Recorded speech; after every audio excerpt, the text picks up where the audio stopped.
ಎಲ್ಲಾರ್ಗೂ ನಮಸ್ಕಾರ. ಎಲ್ಲರೂ ಸೋಷಿಯಲ್ ಮೀಡಿಯಾದಾಗ ಮತ್ತು ನ್ಯೂಸ್ನಾಗ ನೋಡಿರ್ತೀರಿ ಮುಕ್ಕಳೆಪ್ಪ ಲವ್ ಜಿಹಾದ್ ಅಂತೇಳಿ. ನಾ ಯಾವುದೇ ಥರದ ಲವ್ ಜಿಹಾದ್ ಮಾಡಿಲ್ಲ. ನಾವು ಇಬ್ಬರು ಇಷ್ಟಪಟ್ಟು ಮದುವೆ ಆಗಿದ್ದೈತಿ ಮತ್ತು ನಾವು ಯಾವುದೇ ಥರದ ಮತಾಂತರ ಮಾಡ್ಕೊಂಡಿಲ್ಲ. ಇವ್ರು ಯಾವ ಧರ್ಮದೊಳಗೆ ಹುಟ್ಟ್ಯಾರಲ್ಲ ಅದ ಧರ್ಮದೊಳಗೆ ಹೋಗ್ತಾರ ಕಡೆ ತನಕನೂ. ನಾ ಯಾವ ಧರ್ಮದೊಳಗೆ ಹುಟ್ಟೇನಲ್ಲ ನಾನು ಕಡೆ ತನಕನೂ ಅದ ಧರ್ಮದೊಳಗೆ ಹೋಗ್ತೇನೆ. ಯಾವುದೇ ಥರ ಮತಾಂತರ ಮಾಡೋದಿಲ್ಲ. ಮತ್ತು ನಮ್ಮ ಕಲಾವಿದ್ರೊಳಗೆ ಜಾತಿ ಧರ್ಮ ಯಾವುದು ತರಕ್ಕೆ ಹೋಗ್ಬೇಡ್ರಿ. ನಾ ಕರ್ನಾಟಕ ಒಳಗೆ ಹುಟ್ಟೇನಂದ್ರೆ ನಾನು ಒಬ್ಬ ಕನ್ನಡಿಗನ, ನಾನು ಒಬ್ಬ ಹಿಂದೂನ ಹೆಮ್ಮೆ ಅಂತ ಹೇಳ್ಕೊತೀನಿ. ನಾನು ಕನ್ನಡಿಗ ಹಿಂದೂ ಅಂಥೇಳಿ. ಮತ್ತು ಯಾವುದೇ ಥರ ನಮ್ಗೆ ಕಿರಿಕಿರಿ ಮಾಡೋದು, ಯಾವುದೇ ಥರ ಇದು ವಿಡಿಯೋಸ್ ಮಾಡಿ ಹಾಕೋದು ಯಾರು ಮಾಡಕ್ಕೆ ಹೋಗ್ಬೇಡ್ರಿ. ನಮ್ಗೆ ಬದುಕಾಕ್ ಬಿಡ್ರಿ ಅಂಥೇಳಿ ಕೇಳ್ಕೊತೀನಿ. ಇಷ್ಟ ಕೇಳ್ಕೊಳ್ಳೋದು ನಾ, ಮತ್ತೇನಿಲ್ಲ. ಧನ್ಯವಾದಗಳು.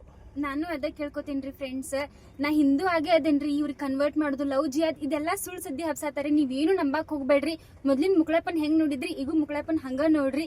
ನಿಮ್ಗೆ ಕೈ ಮುಗಿದ್ ಕೇಳ್ಕೊತೀನಿ, ನಮಗ್ ಬದುಕಾಕ್ ಬಿಡ್ರಿ.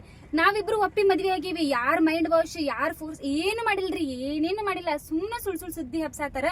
ನೀವೇನು ನಂಬಕ್ ಹೋಗ್ಬೇಡ್ರಿ. ಸ್ವತಃ ನಾವೇ ಇಬ್ರು ಗಂಡ ಹೆಂಡತಿ ಕುಂತ ಹೇಳತ್ತೇವಿ. ಇಬ್ರು ಪ್ರೀತಿಸಿ ಮದುವೆ ಆಗೀವಿ. 3 ವರ್ಷ ಪ್ರೀತಿಸಿ ಮದುವೆ ಆಗೇವಿ. ಧನ್ಯವಾದಗಳು.